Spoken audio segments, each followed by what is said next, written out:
Professor, actually, he is professor in the School of Mathematics and Statistics, Xi'an Jiaotong University.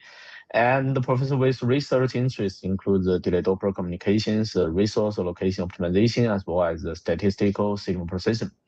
So he received the Best Paper Award from several OTFS special interest group and also listed as the world's top 2% scientist and a highly cited Chinese researcher. So welcome Professor Wei to give us talk on the waveform design. Okay. Okay. Thank you, Vijay, for your sharing, and let me share my screen.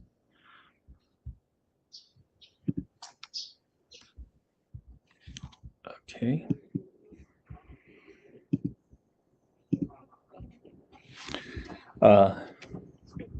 Can you see my screen? It's all right. Hello, everyone. I'm Zhiqiang, and I'm very honored to be here to share you the recent work on modulation waveforms of our group. I will mainly talk about the basic concept of waveform design and compares OFDM, OTFS, and DD-a-OFDM. We also call it delay-Doppler aided OFDM. And the main collaborators for their works in this talk includes Miss Rong Rongxin from Xi'an Jiaotong University. She is also my student.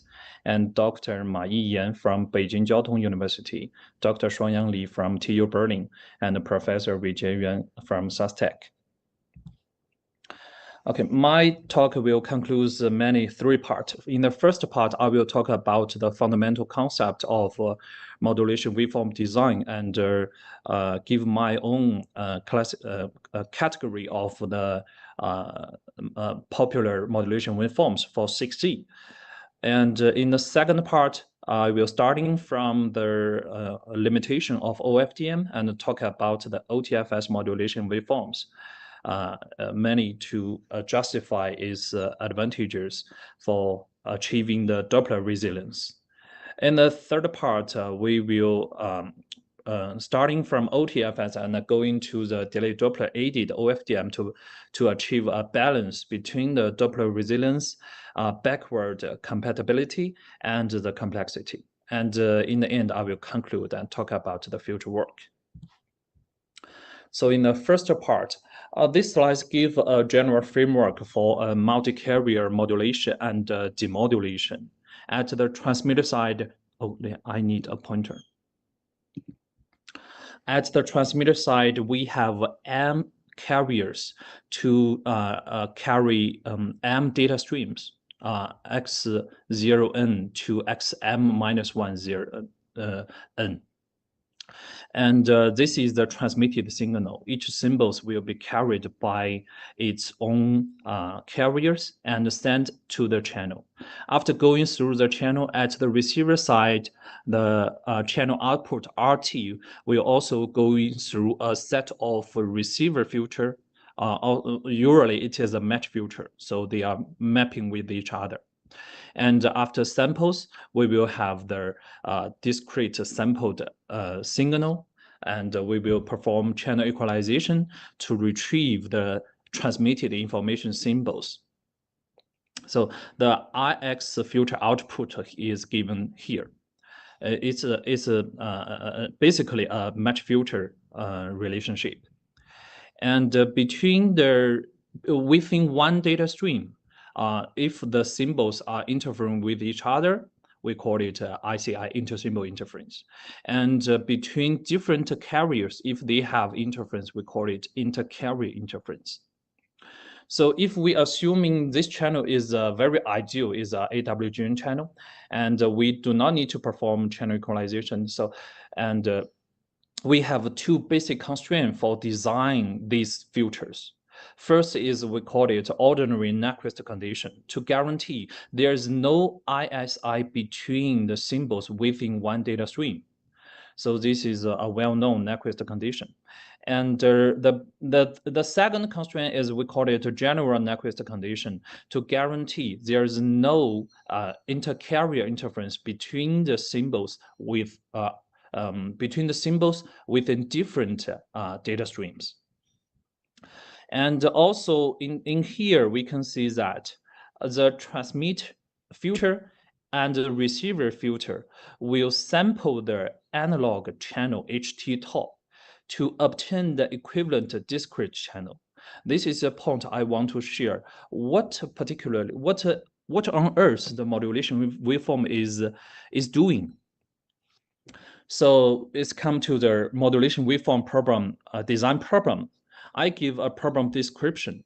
It is trying to find a suitable way to embed information for electromagnetic propagation. This is the common sense we know. And the second part, I think, is more important. It's trying to find a super way to sample the analog channel and shape the designed signal structure or channel structure. So I also call it a closed air interface, because it is sampling the analog channel here. So the design constraint consists of two parts. First is the resource part.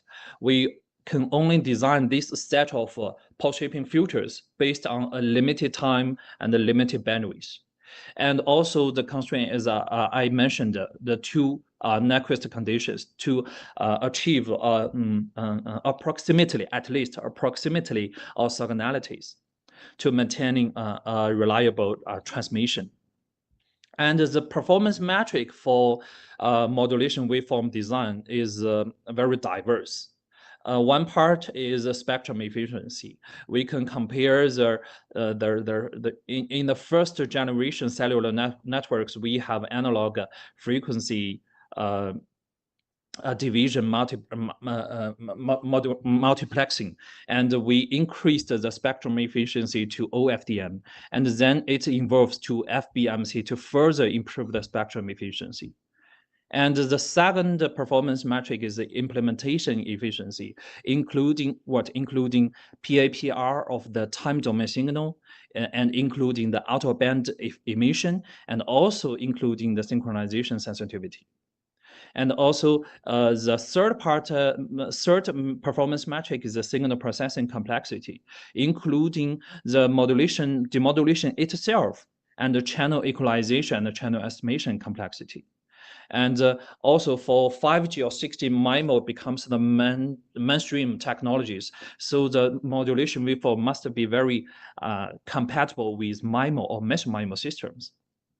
So from these performance metrics, you can see that for modulation waveform design, we are trying to balance in between different performance metrics. And these performance metrics, it is something intuitive, and we want to design a modulation waveform with a good balance between these performance metrics. Given OFDM, for example, for OFDM, we are using a multiple overlapped tones in the frequency domain to carry information. And these frequency domain sync tones will be transformed to a time domain, also a gate signals to sample the channel. And this is a typical OFDM transceiver architecture, including IDFT at the transmitter side and ADCP and transmitted to the channel. At the receiver side is the other way, remove CP and DFT.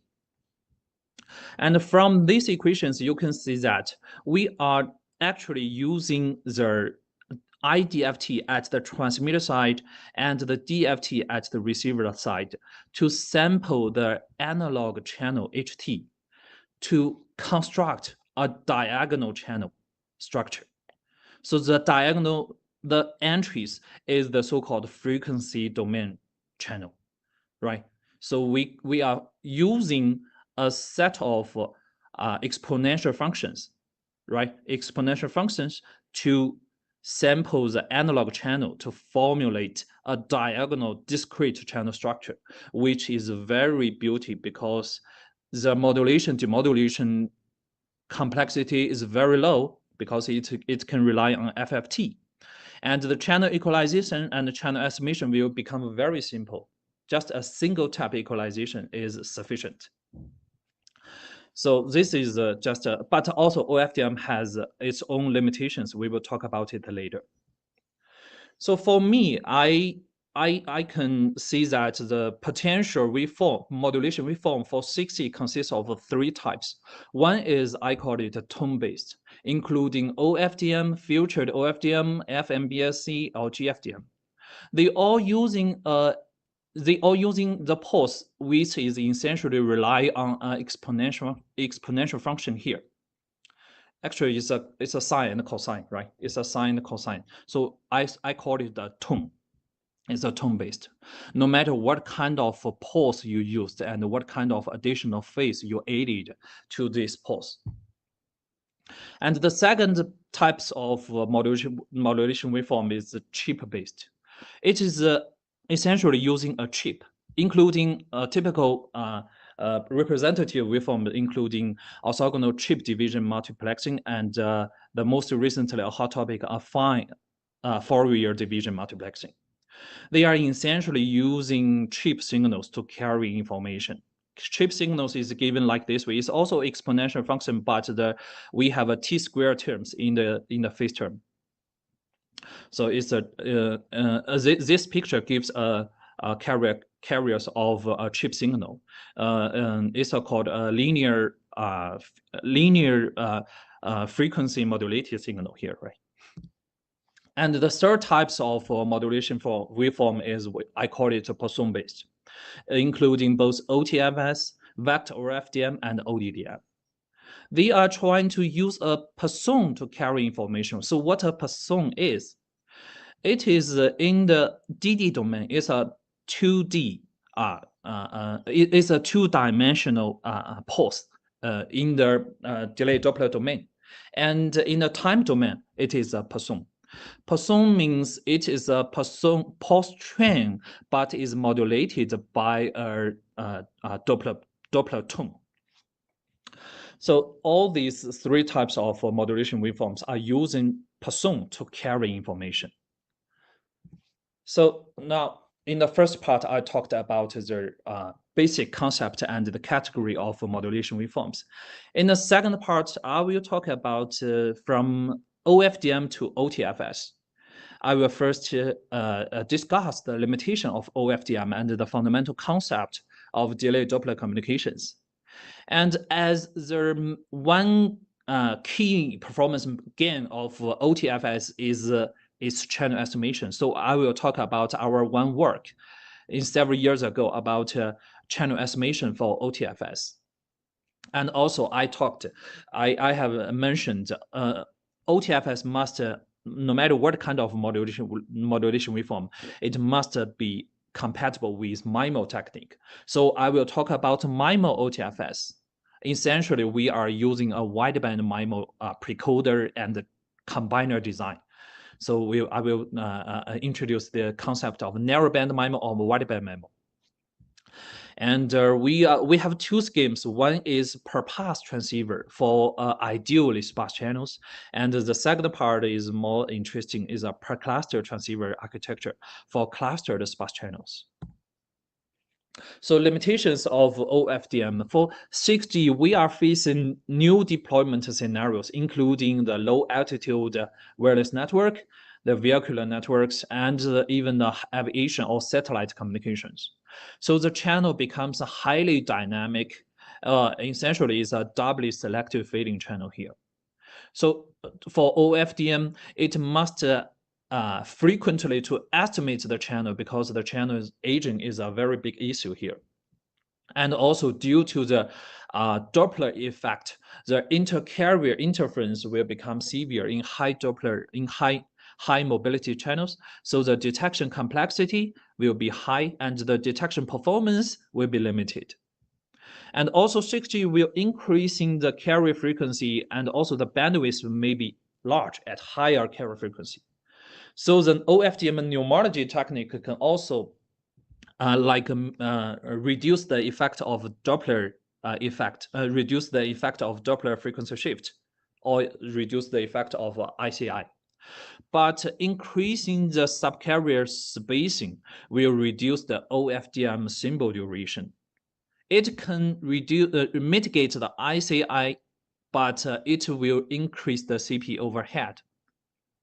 And also, OFDM essentially is very sensitive because it relies on CP and rely on Doppler free or frequency synchronization to guarantee the subcarrier orthogonality. So it is very sensitive to time frequency synchronization error. And also 60 will also requires new service that including sensing. So for sensing, OFDM suffer from a high PIPR because the PIPR of the time domain signal is proportional to the number of subcarriers. But for now, the number of subcarriers is thousands. So the PIPR of OFDM it will be high, and due to the high PIPR, the sensing coverage will be very limited. And more interestingly, the channel of OFDM, it's the channel coefficient in each subcarrier. It is the result of a multi-pass superposition. So it does not have any implication of the scatter topology like the delay-Doppler domain channels. So this is the limitation I summarized here for OFDM. And these slides give the architecture of transceiver architecture of OFDM and SFFT-based OTFS. It is called symplectic Fourier fast transform, and the DZT-based OTFS is discrete Zach transform-based OTFS. So for OFDM, we are very familiar with this transceiver architecture. It is a frequency domain multiplexing scheme. So information symbols are defined in the frequency domain in the first beginning and transformed to the time domain to transmit. And it is a one-dimensional modulation schemes, and this waveform can only explore the frequency diversity. SFFT-based OTFS enjoys the backward compatibilities because it is kind of a pre-coding between the OFDM modulation. And after the OFDM demodulation, we are further performing the SFFT, like a further combiner at the receiver side. But it has very strong physical meaning. We put information symbols in the delay-Doppler domain, so we call it the delay-Doppler domain multiplexing. And it is a two-dimensional modulation schemes. And also, each symbol in the delay-Doppler domain is carried by the TF plane, the whole TF plane, the whole the time and bandwidth. So it can explore both the time and the frequency diversities. And also, for this part is to be compared with the DZT-based OTFS. For DZT-based OTFS, it enjoys the proved DD orthogonalities. And also, it is the delay-Doppler domain multiplexing. It is two-dimensional modulation schemes, also explore both time and frequency diversity. But for post-shaping filter design, there is a slightly difference between SFFT-based and the DZT-based OTFS. For SFFT-based OTFS, we are posing a slot-wise post-shaping. So the post-shaping design degree freedom is a little bit lower. And for DZT-based OTFS, we are using a frame-wise post-shaping. So its design degree freedom is much higher. So for SFFT-based OTFS, it is somehow within a rectangular post-shaping filter. It is equivalent to the vector OFDM proposed by Professor Xiaxiang Geng. And also for DZT-based OTFS, one typical example is ODDM proposed by Professor Lin Hai and Professor Yuan Jinhong. So this is our transceiver architecture. I will focus on the SFFT-based OTFS because my previous works are mostly based on this. So the transceiver architecture is given in these 5 equations. It looks difficult, but I will explain it a little bit one by one. So in the first equation, we put information symbols in the delay-Doppler domain and performing a ISFFT to transform the symbols to TF domain. And in the TF domain, we are imposing a what? Oh no, here is not a frame-wise. It's a slot-wise pulse shaping filter here to carry information. We also call it Heisenberg transform. It is like a regular OFDM modulation here. We going through this multi-carrier modulation, we obtain the time domain signal. And this time domain signal will going through the doubly selective fading channel, resulting the time domain received signal. And the time domain receiving the signal will be sampled. We also call it a Regner transform or multi-carrier demodulation. It is essentially a multi-carrier demodulation. Will be matched, filtered, and sampled to obtain the TF domain symbols. And the TF domain symbols will be further transformed back to the DD domain to obtain the DD domain signals via the SFFT at the receiver side.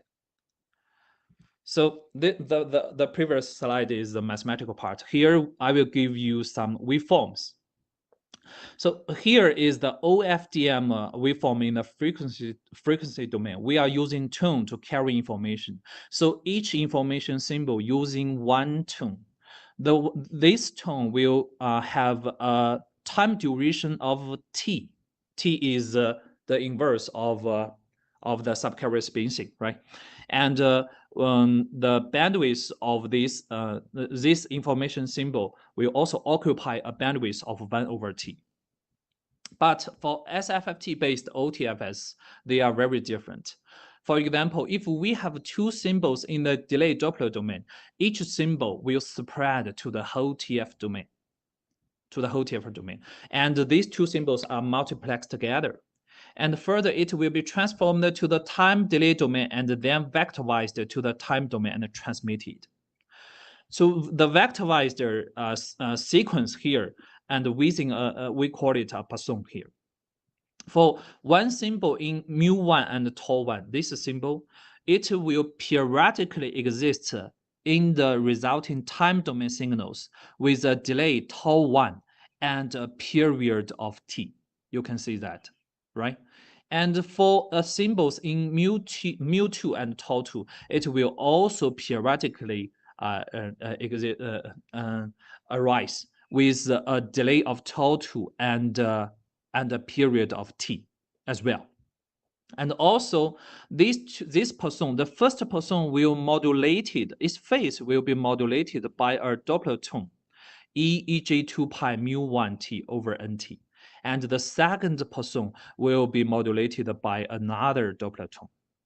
So actually we are using a person to carry information. So each symbol, how many resources we use to carry each symbol. We use NT time and M over T bandwidth to carry each symbol, right?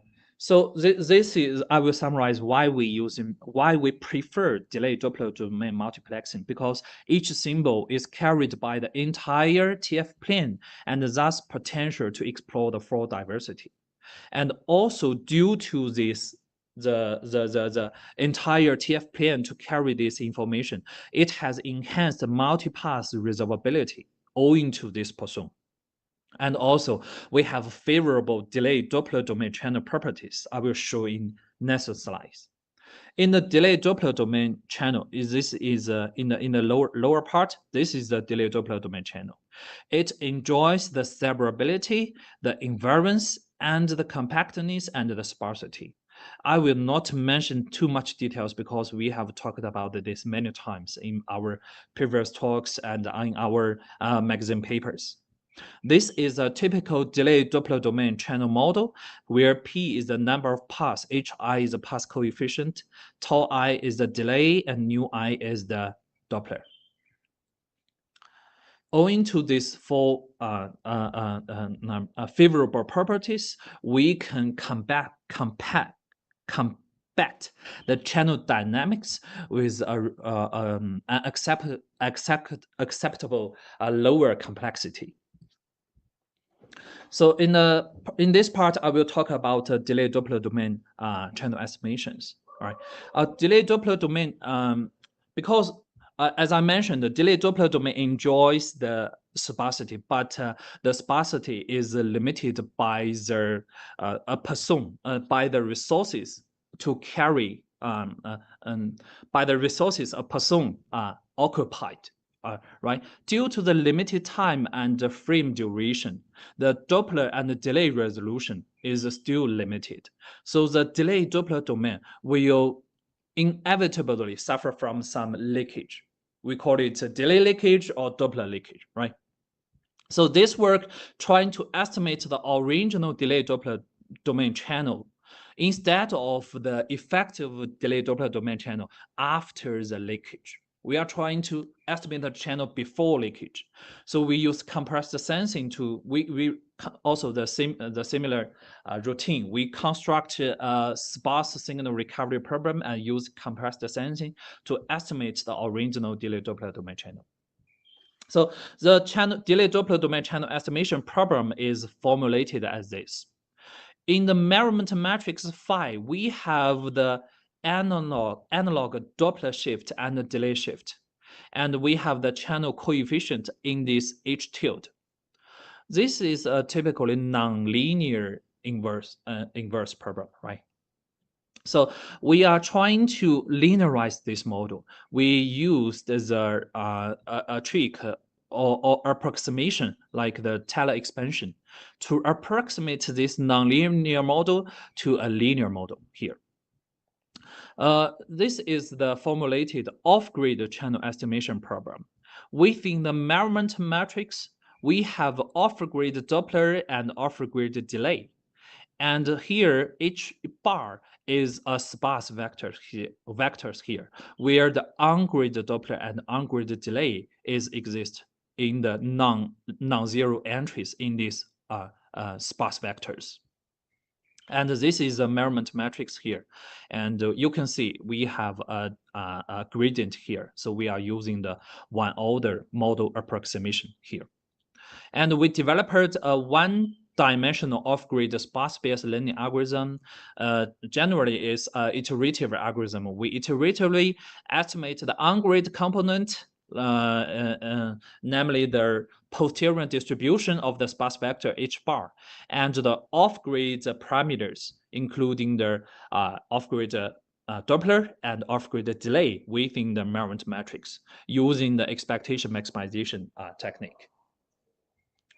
So also we further, because here, if we couple the delay Doppler domain estimation within one model or within this long sparse vectors, the complexity will be very high. So we further decouple the delay and the Doppler estimation. We put the Doppler measurement matrix at the left-hand side of the sparse matrix H bar, and the delay measurement matrix on the right-hand side of this H bar. And we further developed a two-dimensional off-grid sparse-based learning algorithms. It's also generally it's a two-step algorithm. We first estimate the composite matrix, because here we still have some let me see, the row-wise sparsity here for the matrix D. To estimate D first, and for the estimated D for each column of D, we will to further estimate the delay and the channel coefficient here. So this is a comparison for the traditional the blue line is the traditional impulse-based delay Doppler domain channel estimation with our proposed DC window or with the without the window. And the black one is the OMP techniques, and the pink curves is the two-dimensional sparse-based learning algorithms, but they are off-grid, and the red one is the one-dimensional off-grid sparse-based learning algorithms. we can see our proposed algorithm can outperform the conventional OMP or impulse-based channel estimation. And I think the most important contribution of this work is the model here. This model has generated a lot of works based on this. So this is the reason why why this paper can achieve a ESI highly cited paper here. Okay, in this part I will talk about the MIMO OTFS. In this slide, I compared the typical MIMO OFDM architecture and the MIMO OTF architecture here. This MIMO OTF architecture is our proposed architecture here. I will first explain the transceiver architecture for MIMO OFDM. Because for MIMO OFDM, on each subcarrier, we have M OFDM subcarriers here. For each subcarrier, we're trying to deliver multiple symbols, not only one symbol like a CISO OFDM. So on each subcarrier, we have a MIMO channel matrix to estimate, and we have a pre-coding matrix to calculate, right? At the receiver side, on each subcarrier, we also have a combiner matrix to calculate, to equalize the transmitted vectors on each subcarriers, right? The details here I will not explain, but the essential here, the essential idea is the MIMO OFDM, the traditional time frequency antenna domain transceiver architecture, is a subcarrier-wise narrowband pre-coding and combiner or interference cancellation. Maybe this is not that accurate. Is pre-coding and equalization techniques. It's a narrowband way. So we have many subcarriers. So on each subcarrier, we need to estimate a MIMO channel, and we need to calculate its channel metrics, or the pre-coding and combiner metrics. So it is a lot of complexity here. For MIMO OFDM, we prefer to use a wideband pre-coding and combiner architecture here. For here, you can see VD is very close to RF channel or very close to the antenna. Before pre-coding, we are using the CISO OTFS modulation to transform the delay-Doppler domain data streams to the time domain. And we have NS spatial data streams. We're going through this precoder to mapping to the antennas to transmit to the channels. And at the receiver side, we also have a time domain combiner to mapping the array received signals to NS data streams and further demodulated to the DD domain signals. So essentially, these VD and UD are used for each symbols in the delay-Doppler domain. They are identical for all the symbols in the delay-Doppler domain. So this is why we call it, it's a wideband pre-coding and combiner scheme, but also it's a piecewise or cluster-wise. We will mention about this later. But here we are trying to explain the concept of narrowband MIMO to wideband MIMO, to a narrowband precoder combiner design to a wideband precoder combiner design. So in the first work in this direction is we are assuming ideally sparse channels, and we designed a per pass transceiver. The transceiver architecture is the same way as before because I just simplified it using a fully digital MIMO architecture. And we derived the input-output relationship in these equations. This equation is very interesting. XDD is all the transmitted data symbols. For each columns is one delay Doppler domain, DD domain data symbols, and we have NS spatial spatial data symbols to be transmitted by the MIMO. And on the right-hand side of XDD, we have the spatial response matrix here. And on the left-hand side of this matrix, we have the delay-Doppler domain channel matrix.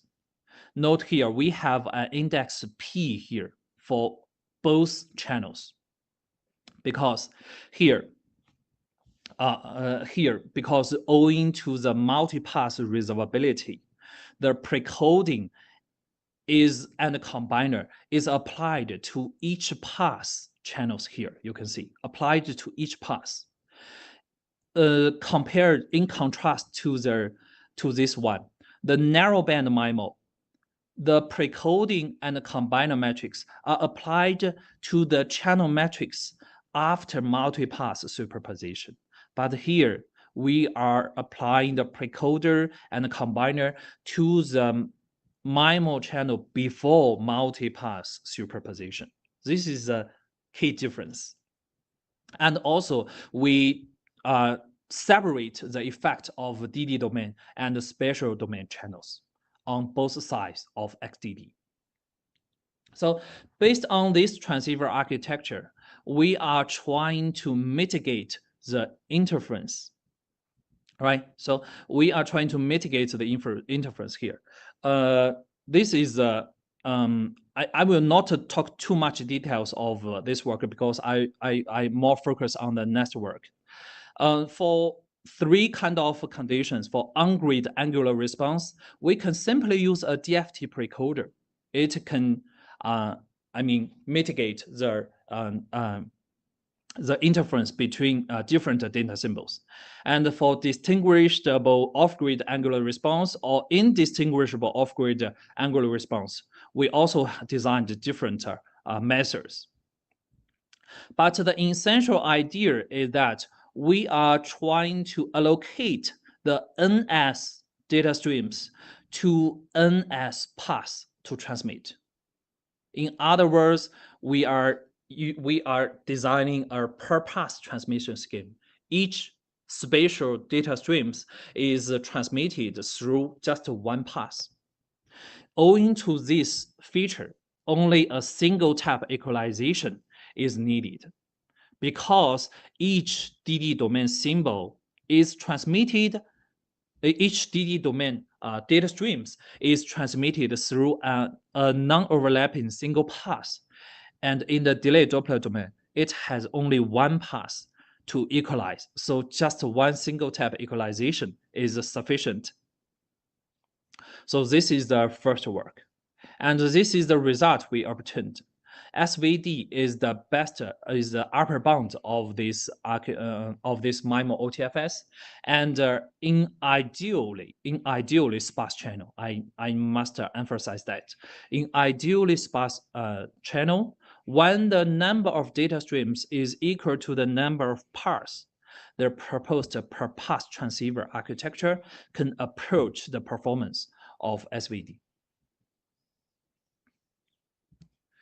However, in practical channels, the channel is not ideally sparse.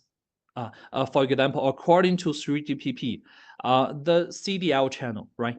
It contains 23 clusters, and within each cluster we have 20 rays. We have 20 rays. So we are trying to, if we insist with the per pass transmission schemes, we will suffer from a very severe interpass or interstream interference. So it will be a very ill-conditioned problem. So we proposed a per cluster transceiver architecture. It can avoid a large number of tenors or the ideally sparse channel assumptions to separate the paths. And we can design a two-stage interference management framework, the spatial precoding and combining to suppress in the first stage to suppress the interstream interference associated with all paths. That may even works well even in a clustered sparse channel. And in the second stage, we use the delay-Doppler domain equalization at the receiver side to address the intrastream interference here. And also each delay-Doppler domain data streams here, it can experience the multipass channel within a cluster, and thus the multipass diversity is still there. to guarantee the transmission reliability. So this is the whole idea of our per cluster transceiver. And also we derived the transceiver input-output relationship is exactly the same as before. And here, I think I do not have too much time to explain the details. We derived the stream level as input-output relationship and symbol level input-output relationship. In contrast to the intuitive design for per pass transceiver architecture, we are trying to give a performance metric to optimize the precoder and the combiner. So SRNR is a good performance metric. But for wideband transceiver architecture design, the stream level SRNR, we can formulate it, right? Because here we have a designed signal. We have a designed signal for each data streams, for the designed data streams, and we can formulate the interstream interference. But one issue is that if within that stream, if for each symbol in the designed data streams, the symbol level SINR, if it is different from the stream level SINR, we will suffer from a design mismatch here, because the rate does not depend on the stream level SINR. It actually depends on the symbol level SINR. But fortunately, owing to the delay-Doppler domain input-output relationship, right? It is a 2D circular input-output relationship. Each symbol in the delay-Doppler domain will experience the identical delay-Doppler domain channel. So here, this is the underlying idea. We can prove that the symbol level SNR within each data streams are identical. They are exactly the same. And also, they are approximately equal to the symbol level SNR under an ideal delay-Doppler domain equalization. We have an assumption here, ideal delay-Doppler domain equalization. So I do not have time to give in much details here, but the most important part is to prove that the symbol level SNR is somehow approximately equal to the stream level SNR, such that we can safely use the stream level SNR to design the precoder and the combiner, right? So this is a key idea here. And we need to mention that this property only holds for MIMO OTFS due to the identical input-output relationship for each symbols in the delay-Doppler domain.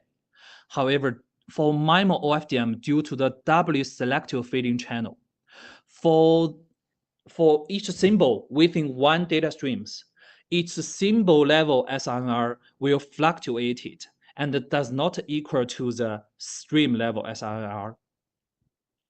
So we have a conclusion. The stream level SNR serves as an effective metric for MIMO OTFS transceiver design, but not for MIMO OFDM. I think it is a very interesting insight here. And this is a mathematical part. We use the stream level SNR to formulate the precoder and combiner optimization problem, and to optimize it. We separate the precoder and the combiner to two sub-problems and iteration using alternating optimization techniques here. For given the precoder, for the combiner design, we have a closed form solution. But for given the combiner for the precoder design, we need to rely on SDP to solve this problem. And this is the complexity comparison. The proposed schemes enjoys a much lower computational complexity. And this is the result here. On the left-hand side, you can see our proposed scheme no matter the stream level SNR or symbol level SNR, they are very approaching to the upper bound offered by SVD. But the per pass transmission schemes, it will suffer a significant performance loss due to what? Due to the very closely located pass in the angular domain, and the interference is very severe. Using a zero forcing or using the proposed design in our first work cannot mitigate the interference between these very close paths. And on the right-hand side, we illustrate the per pass transmission schemes. We can see the two data streams will transmitted through two clusters of paths to achieve a very low inter-stream interference. And for intra-stream interference within one cluster, we rely on delay-Doppler domain equalization. So this is the main conclusion and results for this work. For the third part, I will talk about the delay-Doppler domain aided OFDM. We have two work. One is delay-Doppler domain channel estimation aided OFDM. But the key feature of this work is we rely on the 5G new radio pilot symbols. We do not have to change any protocol. For the second work is our most recent work. We designed a person pilot for OFDM, and we designed a cross-domain iterative receiver design. Here is a motivation why we want to use, we want to propose delay-Doppler aided OFDM. Because for 5G, for 6G, the standardization group already confirmed that OFDM will be the foundation modulation waveform. However, the high mobility scenarios also are still there, and the ICI and the Doppler effect are still there.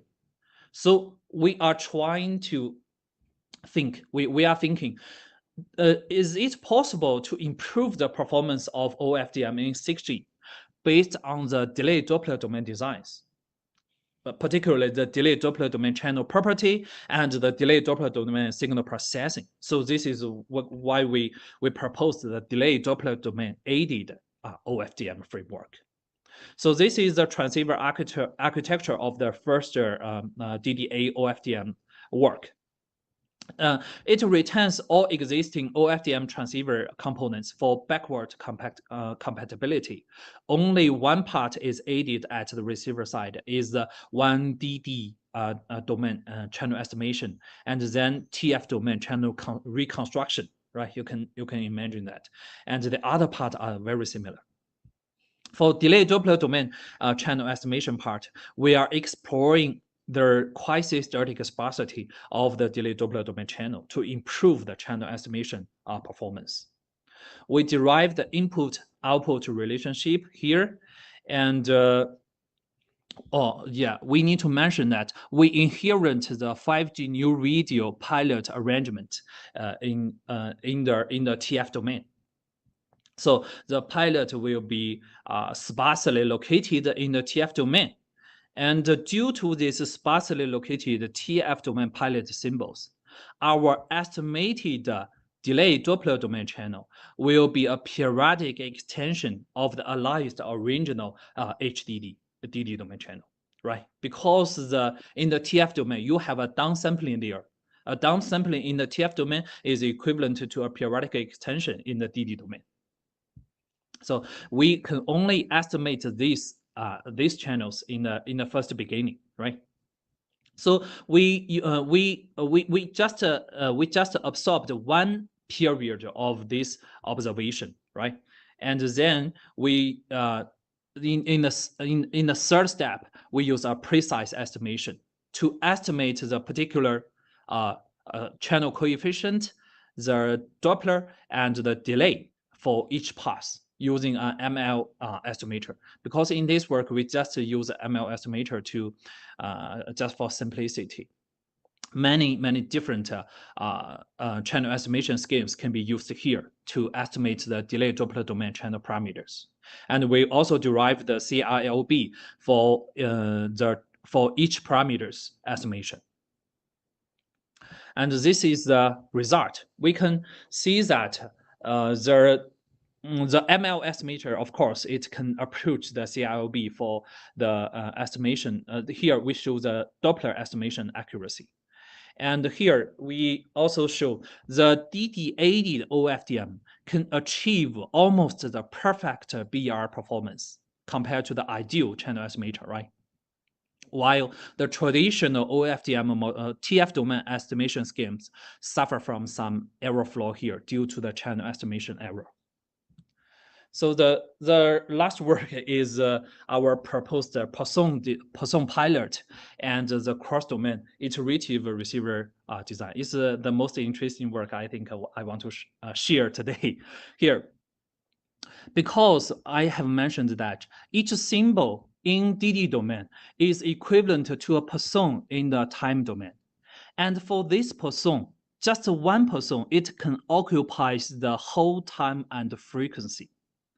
So this Poisson is sufficient to achieve a very high delay and Doppler resolution. And also this Poisson is a periodically emerging pulse post-trend, right?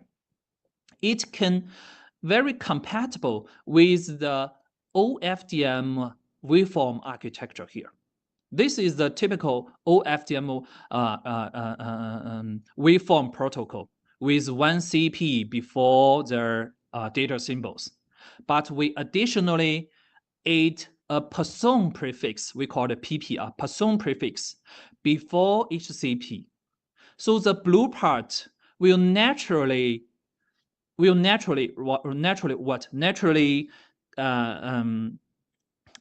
can be treated as a Poisson and can be naturally transformed to the delay-Doppler domain as a single pulse. And for this only single pulse, it can achieve a very high delay and Doppler resolution. So this is the key concept of Poisson pilot. And this is the transceiver architecture. On the lower part is the traditional OFDM transceiver architecture. And at the upper part is the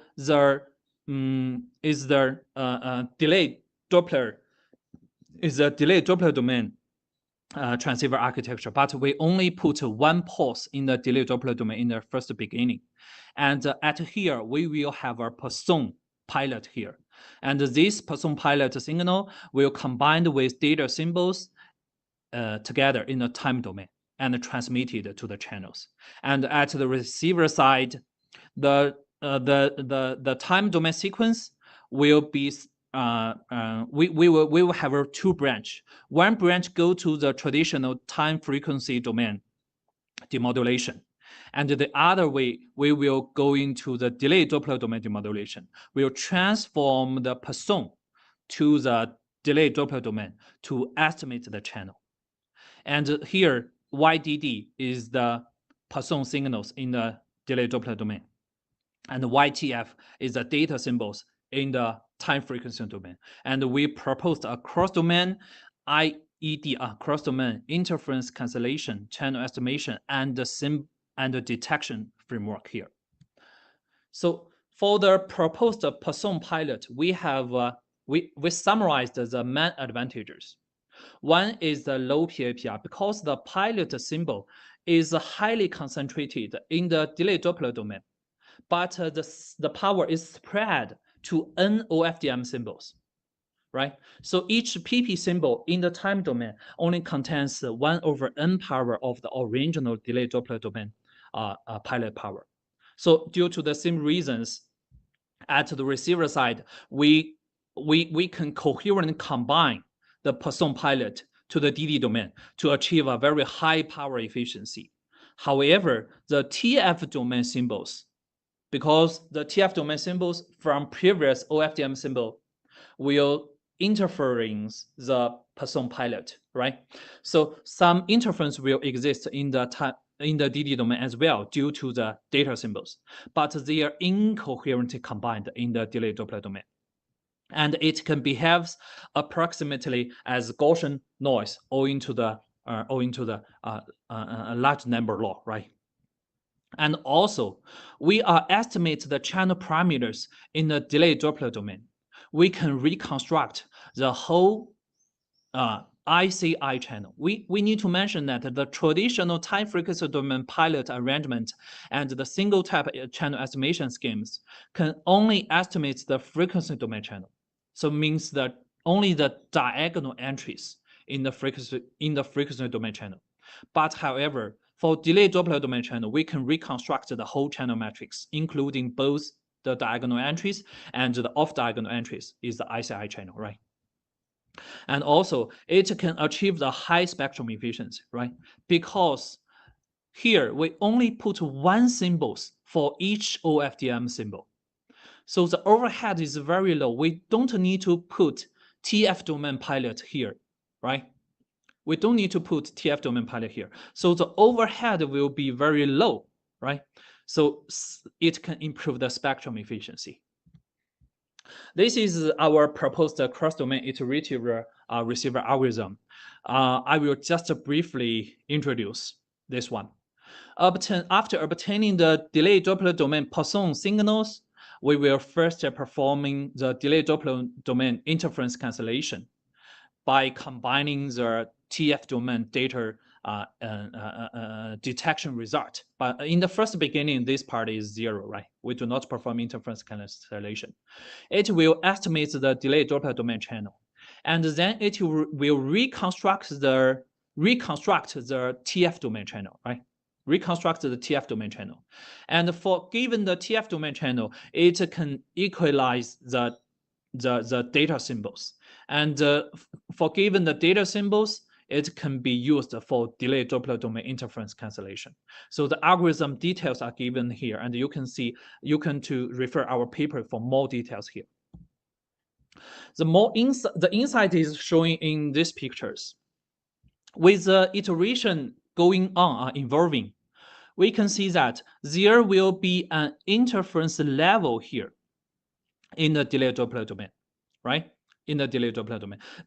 The delay-Doppler domain interference is caused by the TF domain data symbols. And owing to the TF domain symbol detection and the delay-Doppler domain interference cancellation, the DD domain interference level, it will be gradually reduced. This is very interesting. We will have an ordered path detection and estimation here in the delay-Doppler domain based on path gain. This is very important because in the first beginning, we have a higher interference level, but we at least, owing to the higher pilot power efficiency, we can at least estimate the dominant few paths in the delay-Doppler domain, which dominate the power of the whole channel, right? It can usually gives a very good starting point for the iterative receiver.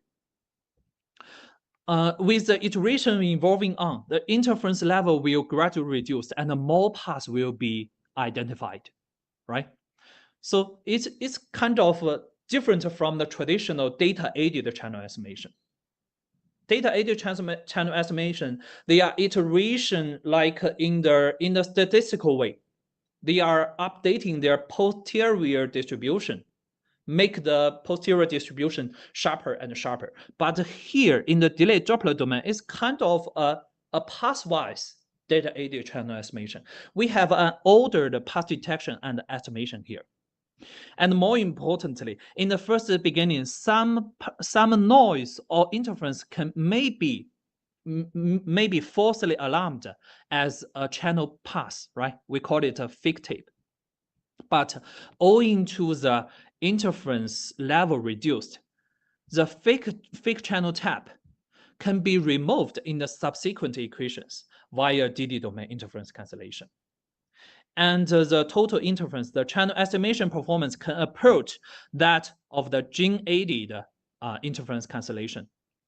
We call gene-aided is the ideal interference cancellation, demonstrates the effectiveness of our proposed cross-domain interference cancellation, channel estimation, and detection framework.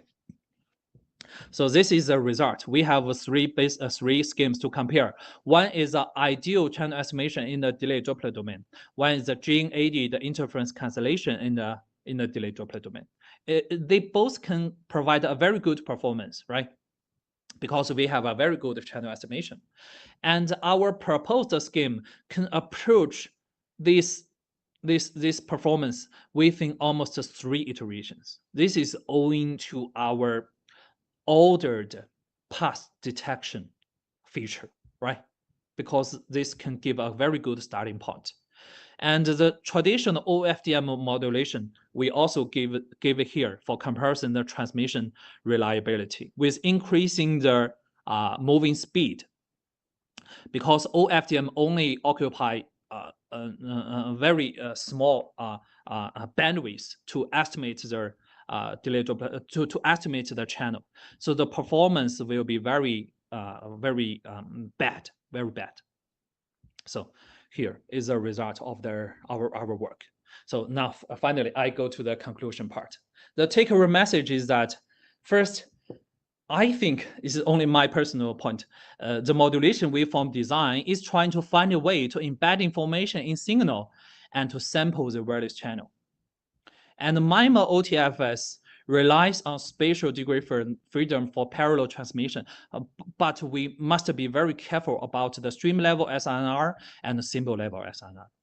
And the DD-a-OFDM bridges delay-Doppler domain processing to conventional OFDM systems, offering a practical and compatible solution for enhancing channel estimation and signal processing in time-varying channels.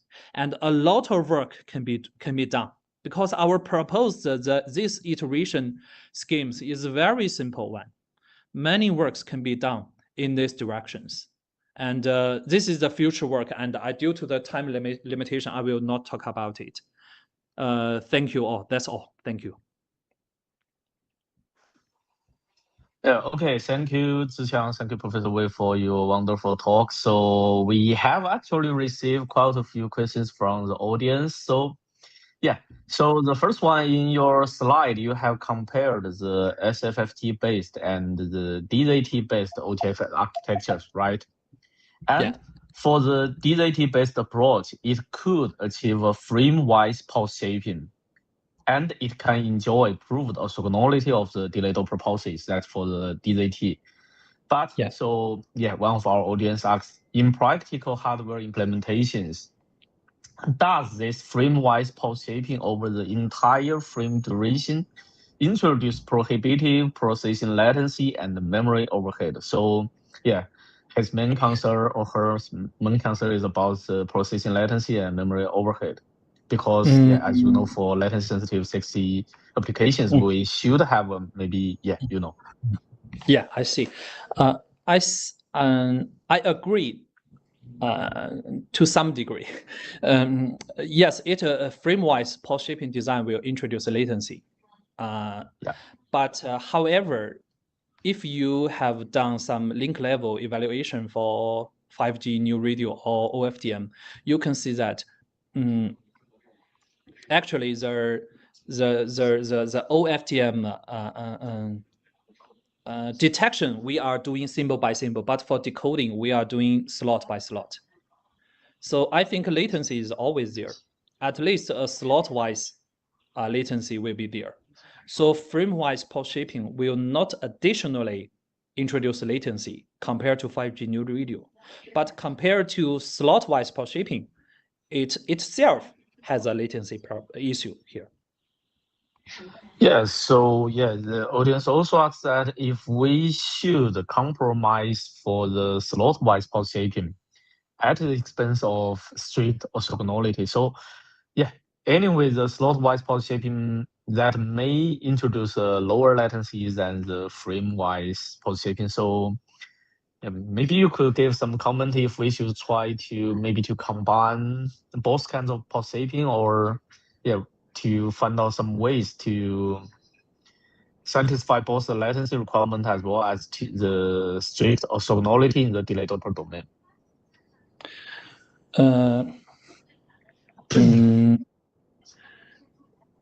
To be honest, I think a slot-wise pulse shaping is sufficient. because here the orthogonality is not proved exactly, but we are still okay with that. It's approximately orthogonal. Frame-wise pole shaping filter, it has a much higher degree freedom, but the focus of frame-wise pole shaping filter is mainly to it. The aim of the target of frame-wise pole shaping filter design is trying to reduce the OOBE, not so I think it's the other directions, right?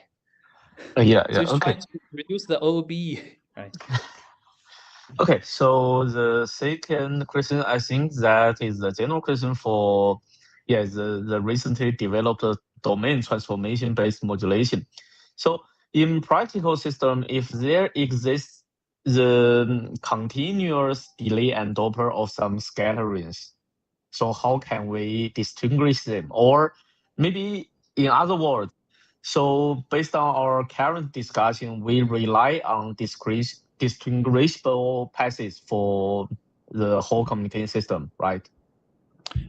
You are asking about here, right? Distinguishable off-grid. Yeah.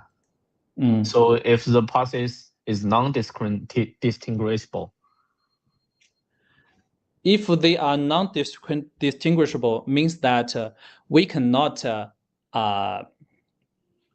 First, if the number of paths is larger than the number of subcarriers, we can select a distinguishable path. If we do not have this choice, for a indistinguishable path, it means that we cannot obtain the interference-free transmission. So least square is a compromise. And So to maybe achieve the minimum, to achieve the minimum interference, interstream interference. maybe I would like to explain it more clearly. Maybe the audience asks that. So because we are assuming that the delay and Dopplers are discrete, right? So what will happen if these two parameters are continuous varying? They are continuous. Like for our off-grid channel estimation, but we should perform the sampling. Oh yes, we need to perform sampling. Okay, I understand the questions. For off-grid capacitor sensing technique, we are sampling. This variable K mu and L tau, they are continuous variables. But for off-grid capacitor sensing technique, we need to sample these variables. It's also a grid-based. Off-grid is also a grid-based compressor sensing technique, right? If you want to use gridless compressor sensing technique, it will be another story. You need to think the delay-Doppler domain channel response as a function. You need to find a function that can fit your received signal. That will be another story, like the atomic norm minimization approach. This is this kind of approach. We have a lot of questions remaining. Okay, so let's turn to the next one. So it's also about the off-grid channel estimation. So in this work, how can we guarantee the off-grid channel estimation accuracy as the high order of the off-grid elements are ignored when doing the linear approximation?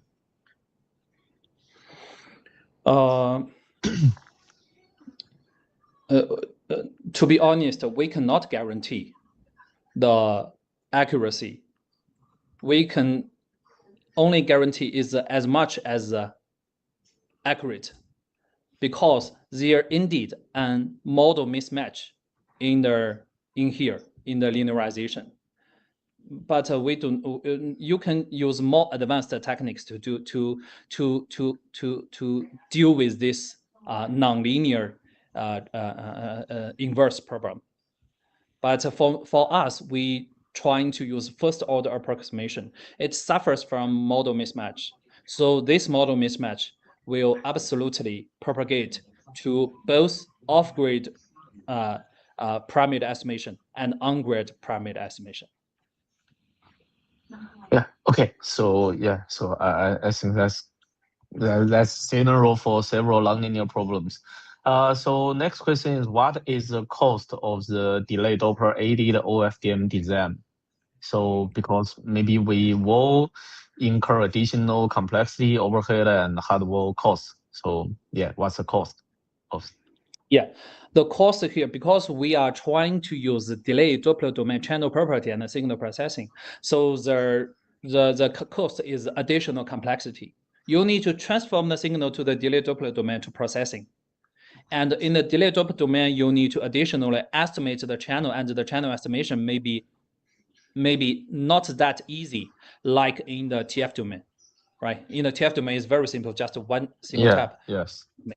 Yeah, the complexity, additional complexity, and the overhead issue.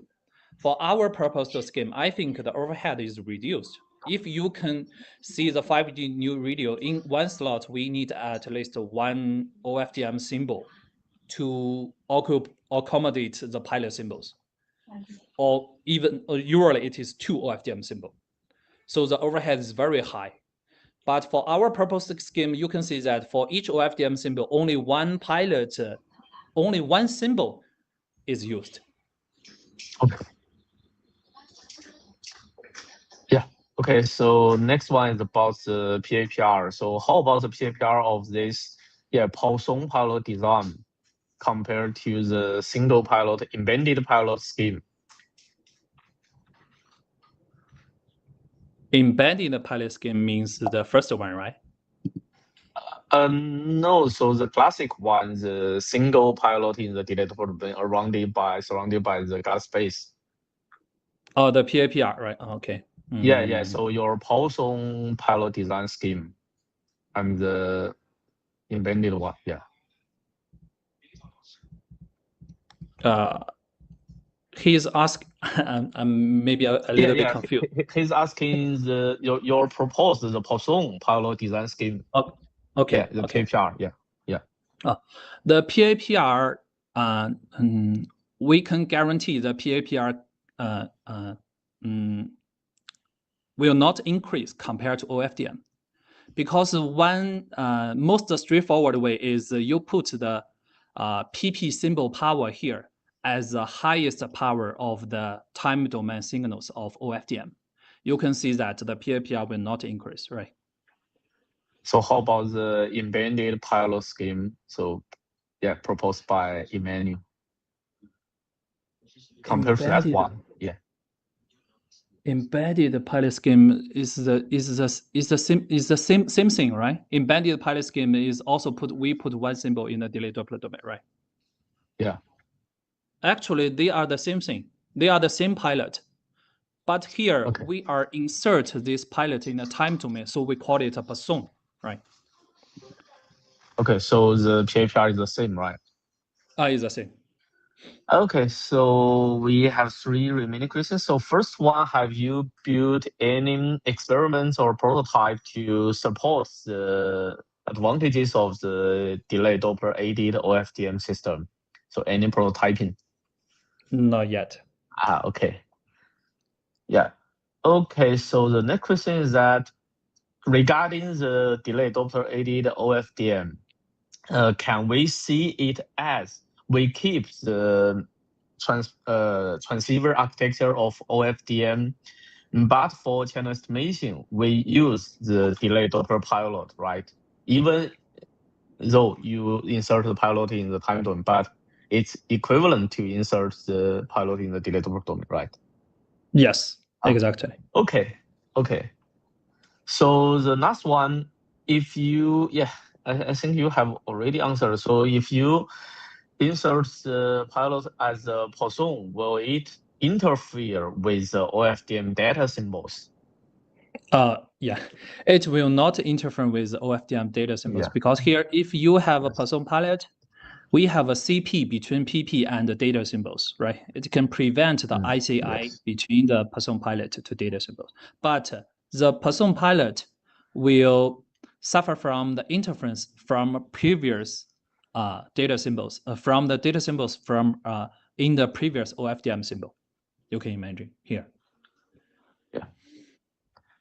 Okay, I think that's all questions, and thanks again for Professor Wei's wonderful talk. Thank you, Wei Jie, and thanks for all the audience for your time and patience. Yeah, thank you.